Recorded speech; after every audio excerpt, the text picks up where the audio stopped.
Welcome to our 2022 RPOD 192. Starting right in your back bumper here, you're just going to squeeze that together and pull it on out of there to get access to your sewer hose. Take note of those two ears and the adapter here. It's helping hooking it up to your sewer system, and the sewer hose itself is about 20 feet long. Just keeping it stored in the bumper back here to help keep any sort of stench out of the unit, keep things at bit pressure. Cap just presses back into place. In this corner, as well as in each corner of the trailer, you're going to find a stabilizer jack. All they do is they run down, contact the ground, give it another turn or so just to firm it up, and that'll get rid of any sort of bounce or sway that you see you got in the unit right now, just to keep things firm while you're out camping. Kind of right beside them is your low point drains. It just allows you to drain out the water system for the unit. Right beside that, we've got your sewer system itself. So that cap there, if you just kind of press on it and give it a turn, you can pop it on out of there, and you see it's got the same ears on it that your sewer hose had, so that'll attach the same way where you're just pressing it in, turning it until it clicks. On the left you get a gray valve, on the right you get a black. Black valve is controlling your black tank. Black tank is filled from your toilet. Of course, it's going to be your dirtiest water, so we'll dump that first. Once you're done, you can then come to the gray. Gray tank's filled from your sinks as well as your shower. Cleaner water typically, so we dump that last. Up from there's your cable and satellite inlet. Coax cable plugs into there, fires up your TV location. Right beside that is your power inlet. So a little notch in the bottom corner here. You're going to line that up with that notch there. Press them in together, little eighth turn to lock them down, and then you get the threaded collar in the back there to really lock it into place. Following the cord back, you're going to find a standard 30 amp end there. Most campsites will have that. You can just plug straight on in and you're good to go. We'd also provide you with a 15 amp adapter, so you can go from a 30 down to a 15. So if you're looking to plug in at home, you got the power to do so. Up from there, you get the exhaust for your furnace. It does get hot, so you just make sure it's not blocked off. Right beside is just a service port for your fridge, also venting, so you just make sure that's not blocked off. Beside that's your stove vent. This little flap there, you just stick your finger in and you can open it on up. It just allows your fan inside to evacuate any fumes from your stove. So whenever you're traveling, you just want to make sure it's quick back into place so you're not getting any dust in there. Towards the front, you get your fresh water inlet. Just pop that cap out, water hose is sticking into there, turn on the water, fills up your fresh water tank. Underneath that, your city water connection, same water hose will plug into there, turn on the water, and that pressurizes the lines throughout the unit. The drain for your fresh water tank, just a little white cap back there, you're just gonna unthread that, it allows the tank to drain itself out. One end of your storage compartments here. So inside here, you're gonna find your water hose. Inside of that water hose is where you'll find that park adapter. So your 30 amp into there, 15 to a standard outlet. You can see this customer's already put in their weight distribution hitch. Then around the front of the unit, get a little black box there. That's your battery disconnect switch. So you can see off to the side, that's it turned on. If it points it up, that's off. So whenever you're storing the unit, just to make sure it's turned off. Battery itself is housed inside of this box right here, so as long as you're plugged in through that show cord in the back or your 7-pin to your tow vehicle, the battery is charging for you. That knob there you can loosen off, push it back, open up the flap, and you get access to your propane tank. Standard tank, you just turn that knob to turn it on. On the other side, you get under your storage compartment. Inside of here, you're going to find kind of your exterior kitchen setup. So, we'll pull this all out.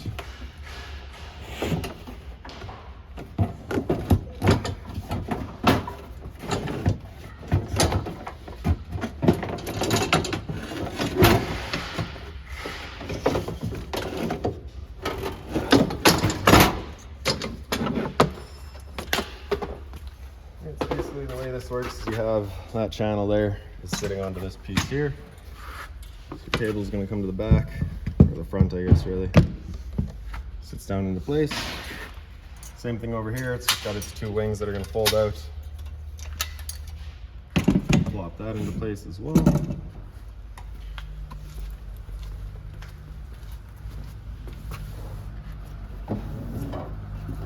Now on the stove, it's got these two little wings on either side. You're just going to line those up with the rods, slide it into place.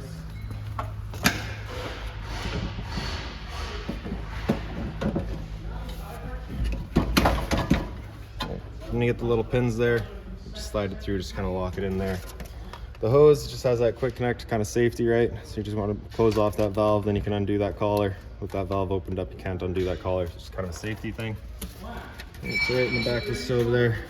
You can attach your hose, press it into place until it locks, open up that valve, and then down towards the back here, same sort of quick connect, attach the hose, open up the valve, then you can kind of press that knob in, and just as it clears the air out of the propane lines, it'll fire up.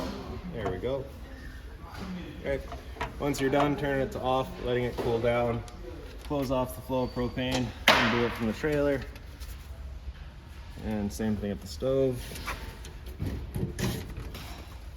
I just like to attach the hose to itself, just ensures that nothing's getting inside of there. And storing it back away is just the same thing.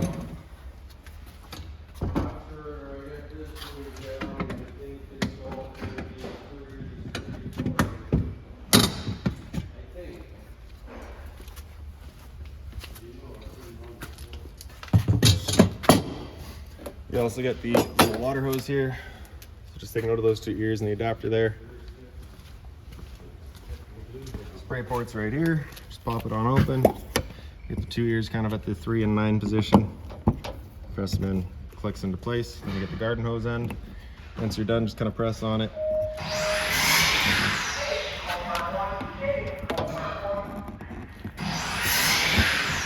Pops on out of there. Once you have it out, you just kind of want to stretch it out, let it drain itself out, just so that you're not storing the water.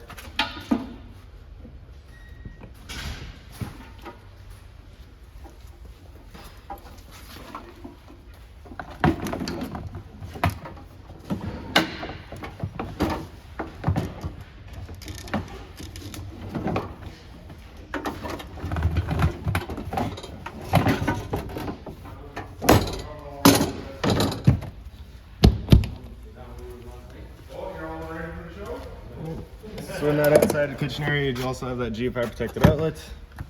Black tank flush in the back here. So you may notice over time, after having gone and dumped your black tank, your monitor panel is still reading 1/3 or 2/3, whatever it may be. Typically it's just some debris inside of the tank hanging between the probes. So your water hose will plug into there, turn on the water, open up the black valve, that'll flush out the tank for you. In the back you get your hot water tank. That keyway there, just line it up, pop it on open. All your controls for turning it on with propane are just inside the unit. Turning it on with electricity is just a switch in the bottom there. Before turning it on with either source, you're going to hit that relief valve right there. You should get some water coming out. If you've got no water coming out, there's a chance it's empty. You just want to make sure it's full before firing it up so you're not burning out your elements. Lining up the keyway, lock it back down. And spare tire, ladder to get up top, check your seals. Then you also got a pre-wired mount for a rear view or observation camera. Now making our way inside, we're just gonna pop that assist handle up 90 degrees, falls into place. We can open up the door, perfect hinge, so it kind of sits wherever you leave it. With that door wide open, it hits the awning. So if you're running your awning, just make sure that your door's at 90 degrees or so. Steps, pull them straight out, flip that last one over, step inside. First things first is just on the right there, you get your fire extinguisher. That's standard, pull the pin point and shoot. Up the wall, we get your interior lights, porch light outside, as well as your awning light. Awning itself is on the far left. Press and hold, extend, and the awning makes its way out. Once that awning's fully extended, we're gonna see a little black flap come down, as well as a black metal tube. Once you see that, you stop. If you keep extending, it's gonna wind itself up backwards, in which case fabric will be underneath the tube, allowing it to hold water, accelerating the growth of mold and mildew.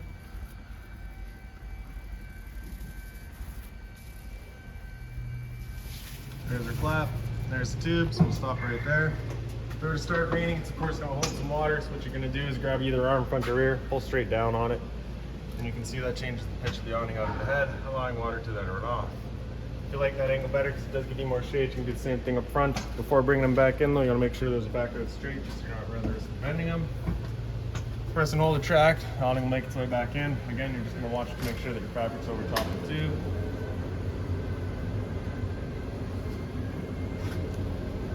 Another thing to keep in mind with your awning is once you get up to about 15-20 kilometers an hour wind, it is catching all that wind, so you want to make sure that you bring it back in just so you're not running the risk of bending your arms.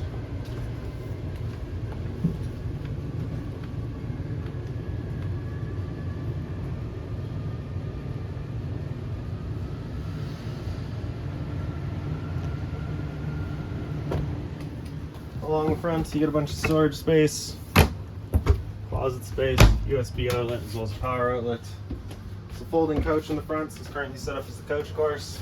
Pick up the foot, sits down, then you can take your Murphy bed, undo the travel latch, and it slips on down. Right, so that screen up front, kind of a dual function. So you get this clip here, so you can see you've currently got the screen down. You can bring that up, and there's your blind. You can undo that clip, bring that down, screen up, and then you get access to the window. The struts on either side just have little locks on them. You just tighten that knob up or loosen it off if you're opening or closing. Same sort of closet space here. Underneath it, you get your outlets again, as well as a little light switch. Does a light in either closet. Pick up the foot of the bed again until it locks into place. Then we can bring out the couch again. Emergency exit over here, pull that red tab to get rid of the screen, take the handle here, throw it outside, hop on out. Right behind me is your thermostat, so you can press that first bar to wake it up, hit that bar again, comes into fan low, just the low fan turns on. High fan is just the high fan. Cool high is where the cooling will cut in and out as needed. It's going to leave that high fan on all the time. Same idea in cool low. It'll be the low fan all the time with cooling in and out as needed. Cool low auto is where it becomes an on-demand system where both the fan and the compressor will cut in and out as needed, but it'll only use the low fan. Cool high auto, same idea, but now it's using the high fan. After that, it comes into heat, turns on the furnace. Once that furnace gets going, if you look down in the bottom left corner, you can actually see the flame once it gets going. The downside to this furnace, it is not ducted, so it's just pushing all of its air out right here. So if you're looking to move that air forward and back, you might want to get yourself a fan. There we go. So after heat, you just hit that bar again, it comes down into off, just turns everything off. At any point, your temperature selection just with your arrows. Up from there, you get your smoke detector. Down underneath that, we have GFI protected outlet, test on the left, reset in the center. Monitor systems beside it. It's a water pump switch on the bottom right. Turn that switch on, turns on your water pump, drawing out of your fresh tank to pressurize the lines. Water heater's right beside it. Turn that switch on, you get that little red light there letting you know the ignition sequence will start. Once that sequence is started, that light's going to go out. It'll try that 3 times. If after the third try it doesn't fire up, this light's going to come on and stay on. At that point, just off and back on to reset it.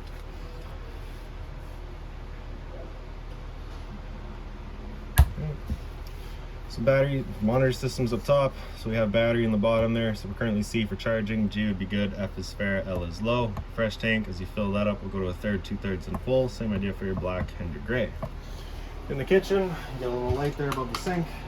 The sink cover is just a soft plastic, so nothing hot on it. Some storage down underneath. Up top here, you're going to find that binder. That binder's got all of your owner's manuals in it, any keys, any remotes, you'll all find that in there.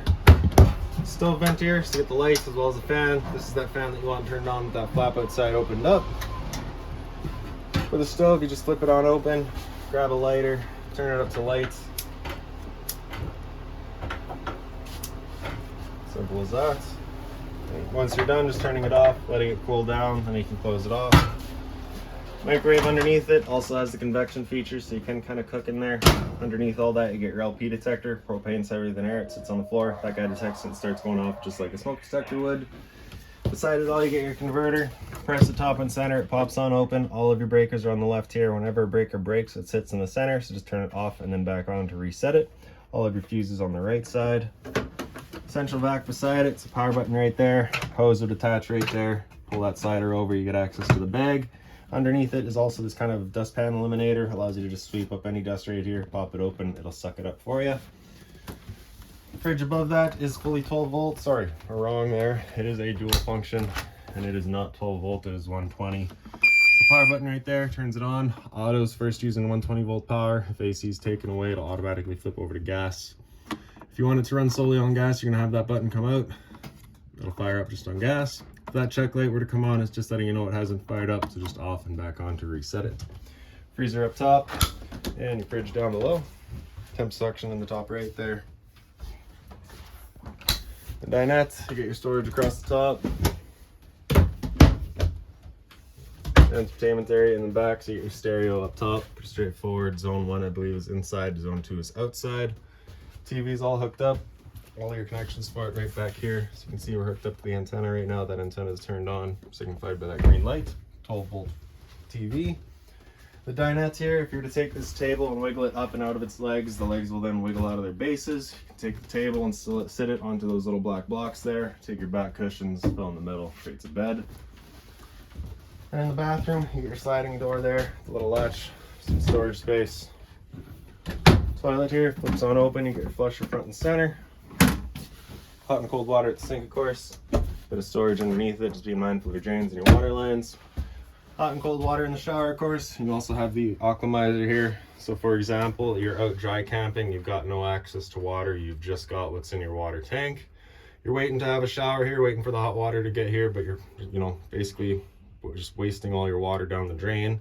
What this allows you to do is to switch between sending that water back to your freshwater tank or to the shower. So you can basically sit here, wait until this feels warm. Once it's warm, you can then flip it up to the shower. Just kind of save yourself from wasting that water. All right, that's about it for this unit. If you've got any other questions on it, please feel free to give us a call, 204-237-7272.